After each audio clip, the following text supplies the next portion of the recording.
Okay, ma'am. So, right after natin mag-decompress sa dead hang natin, last workout for day 3. So, deadlift naman tayo. 3 repetitions lang to.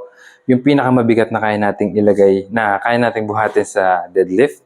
So, kaya mag-heavy tayo para mas ma-shock natin yung muscles natin. So, mas magkaroon ng muscle tearing na magaganap. So, yun, working yung hamstrings, glutes, and posterior chain.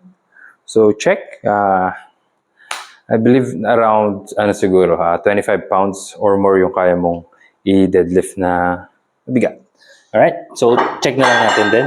So, hands a bit wide. And then, make sure may lock yung bar natin, ma'am, ha? So, check 3. 3 reps. So, bend, shoulders back, lift. Alright? So, ganyan. So, inhale down. Exhale up.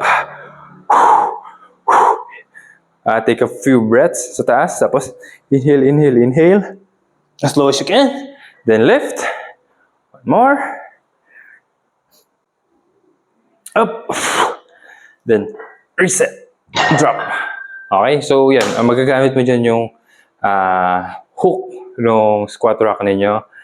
And then, yun. After nito, pwede mas mahaba ng konti yung pahinga natin bago tayo dead hang ulit. So, 3 to 4 sets yung gagawin natin dito.